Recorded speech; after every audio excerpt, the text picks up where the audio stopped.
Welcome to the Yuba County Board of Supervisors meeting.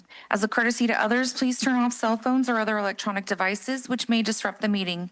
If attending via Zoom, please have your microphones muted at times when you are not speaking. All items on the agenda other than correspondence and board and staff member reports are considered items for which the board may take action. The public will be given opportunity to comment on action items on the agenda when the item is heard, and comment shall be limited to 3 minutes per individual or group. Supervisor Vasquez. Here. Supervisor House. Here. Supervisor Fuhrer. Yes. Supervisor Bradford. Here. Supervisor Messick. Here. All present. And then it looks like we're going to have an incredibly short meeting today. We're going to be pulling the special presentation. She was ill and will not be able to present. So we will go to consent agenda. And do we have any public comment on consent agenda? All right. Move to approve. I'll second. All in favor? Aye. Any opposed? Motion carries. So then we will not bother to read. Well, I guess we will. Go ahead. Public communications. Any person may speak about any subject of concern provided it is within the jurisdiction of the Board of Supervisors and is not already on today's agenda.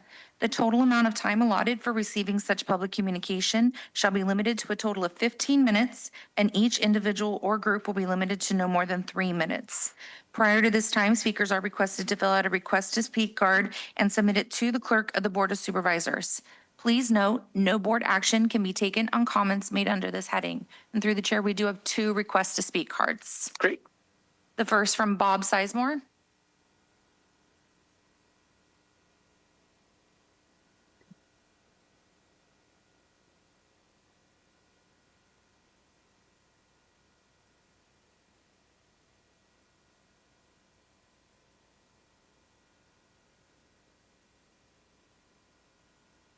I'm sorry, I looked on your website and I only saw 5 supervisors. Otherwise, I'd have made copies for everybody. You only have 5. That's legal counsel and the CAO's the So chief bureaucrat. I apologize for that. My name is Bob Sizemore, and I live at 5603 Peachtree Drive, okay, out in Edgewater. And about 6 months ago, I've got a neighbor who decided it was time that they wanted to extend their driveway. Since that time, I've realized that they have not, they dug up and eliminated the drainage system that was currently in place of that driveway. And it is causing flooding onto my property. Now, I don't know, I've been dealing with this for a long time. Whether there's some flooding coming over underneath the fence line. I don't know if it's caused by the lack of drainage system from the backyard. I do know that I came home about 2 weeks ago to find water pouring out from underneath their fence and running down alongside of the driveway and finally out into my front yard prior to the sidewalk where our driveway, our front yard slopes down, and flooding the front of my yard because it had no place else to go. So I looked up and I found out that you guys have a county ordinance against such things. It's Article 1 under General Provisions, 7.36.110. And you can read through that. I'm sure you will.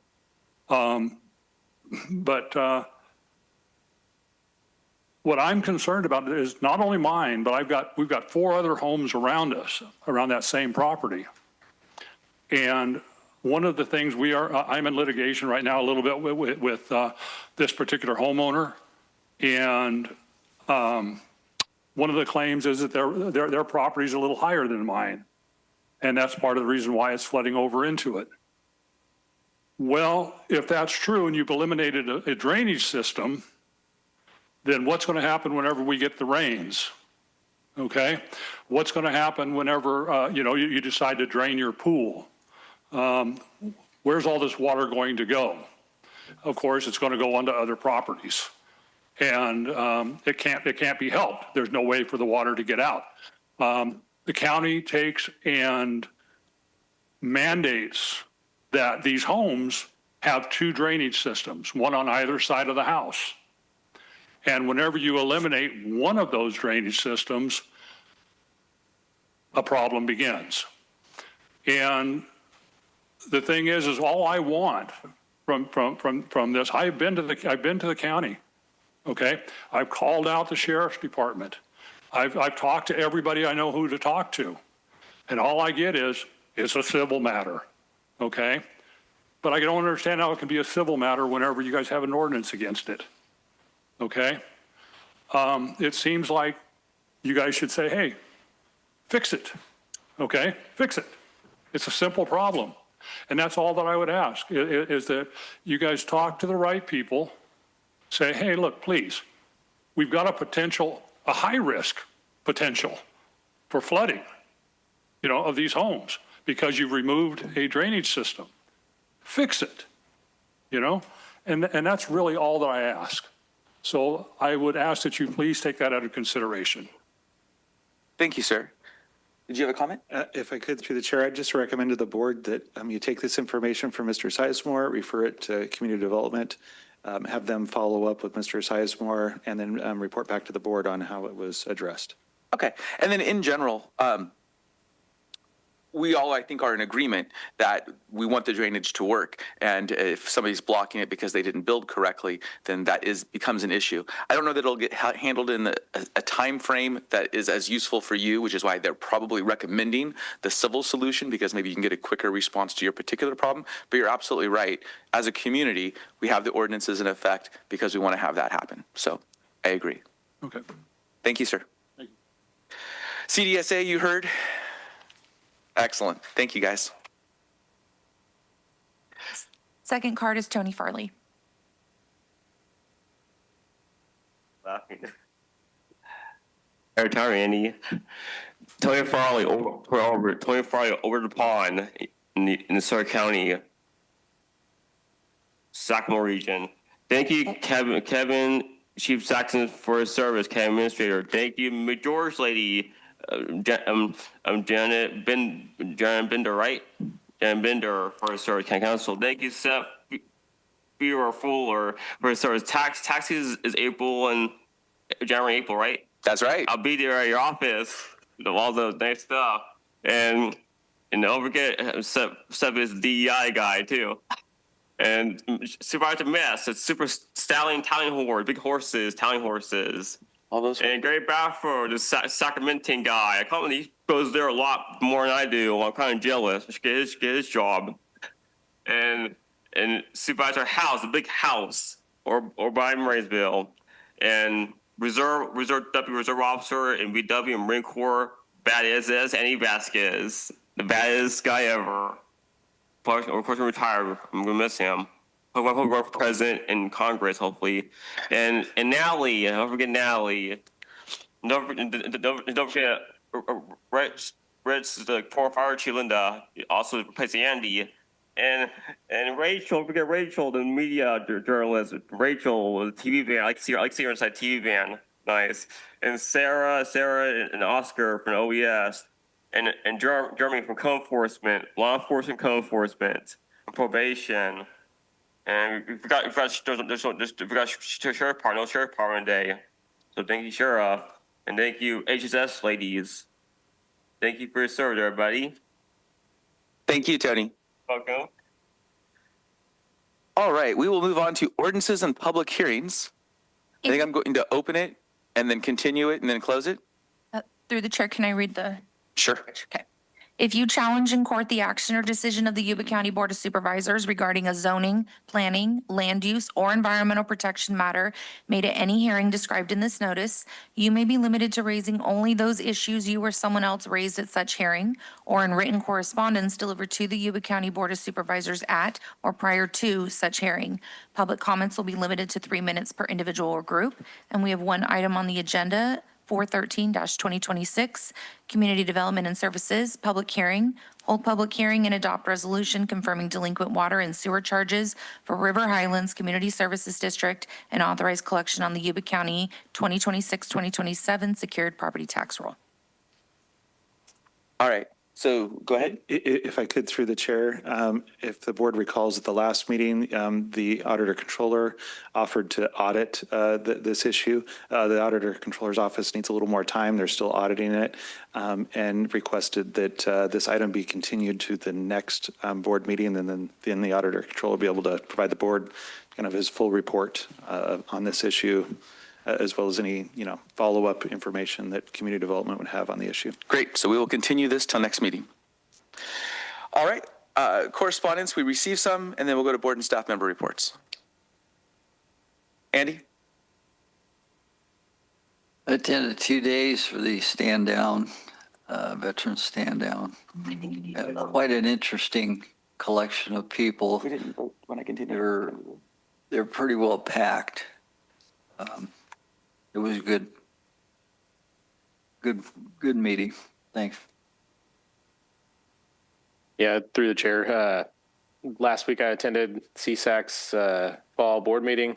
We went through a bunch of policy resolutions that, or not policy resolutions, assembly bills and Senate bills that are coordinated efforts as a group of counties either supports or posts against or takes no position on. It's kind of interesting to see the role there. At a committee level, you make a decision depending on who gets on the call of what propositions you're going to support or oppose, and then the executive committee can overturn that. The committee level has a lot of rural counties on it because they have the time and the commitment, and they show up on the committee level. The executive level is a little weighted toward the urban areas, so they take kind of opposing positions. And then luckily they have the full board review at Sacramento, which is more of an even spread, 1 vote per county. So we were able to take no position on a couple of assembly bills that the more urban areas wanted to support, which was pretty huge. When you say that all counties support this assembly bill or this resolution, then it has a lot of weight because people trust their county governments more than they trust the state government. So I was just happy that we were able to take no position on a couple. We didn't really get to oppose the ones I wanted to oppose or support the ones I wanted to support, but I still feel like it's a win because it's a representation of our county. So, and then just wanted to remind everybody that we still have lots of boards and commissions and committees with seats available. So we have the Area 4 on Aging has a vacancy, the community development, the Behavioral Health Advisory Board has 2 vacancies, one for a at-large representative, can live anywhere in Yuba County. The other one is the like a former user of services or current user of services, which they really need a voice on that board. We have child care planning has multiple appointments, or actually 1 vacancy now, so that's good.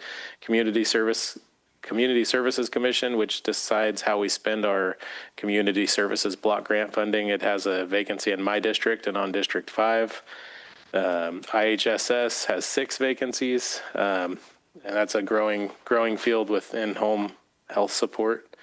And then the Resource Conservation District has 1 vacancy, and there's several others. But if you want to go a little bit above and beyond, or want to learn a little bit more about your government, or have a say in where your dollars go, it's pretty nice to sign up for one of those committees. And with Rich coming on board, he's going to be off of a bunch of those committees too. So that's going to be more vacancies, or he'll be there in his county presence. So let's get these spots filled. Thank you. I attended RCRC board meeting in Sacramento last week, and we also talked about taking a position on various propositions. Spent quite a lot of time in discussion over several, including Prop 45 and Prop 43.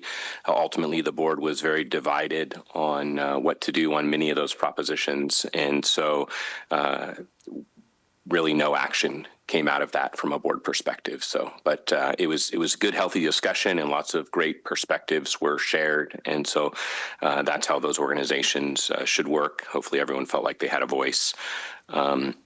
Remind everyone tonight at 6 p.m. here in the Government Center, the Yuba-Sutter Farm Bureau is hosting a candidate forum for candidates from the Congressional District 4 and Assembly District 3.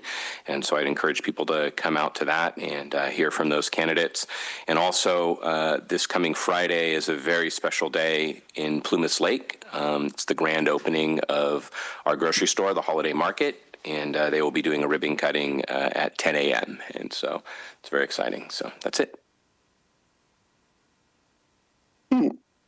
I had a meeting last week with Congressman Thompson and Congressman Gallagher, Army Corps of Engineers, and State Flood Control Board and Public Works, and Kevin was out there, a bunch of us, both the Kevins. I think we're making big progress in the permitting issue in Hallwood area. We've gotten, Army Corps has now gotten rid of their requirements on about 3/4 of Hallwood, which will speed permitting up there. The state still is reluctantly holding on to a thread of bureaucratic ridiculousness to get permits. However, I got a message last night from Congressman Gallagher's mother-in-law and father-in-law that live in my district and are my neighbors, and they've applied for a permit for an ADU. So I'm going to be interesting to follow along how long it takes for them to actually get a permit to build a little ADU in Hallwood. I attended the stand down opening ceremonies, and the Brownsville Mountain Fair all weekend was a great success. I downgraded from first place to second place in the pie baking contest. Still did terrible in the ribs, but the event itself was a really good event. Turned out really nice. And I also attended the Meet the Indians football dinner, I think Saturday night. I don't know. I had something Friday night too. So very busy week. That's it. Council? Nothing for me, thank you. Just want to remind the board, your next board meeting will present the adopted budget, based on the board's direction from the budget workshop that was on August 5th and 6th. So that's all I've got. Natalie? Nothing, thank you. All right, we will recess to closed session.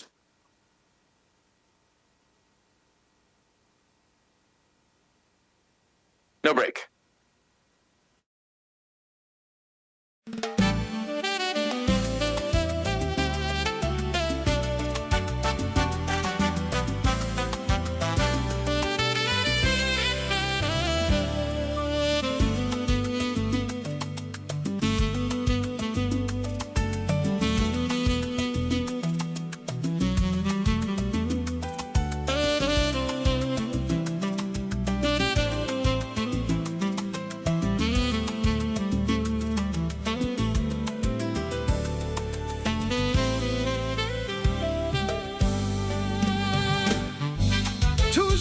Government Watch, you can support or sponsor. Help keep the community aware with Yuba-Sutter.LIVE.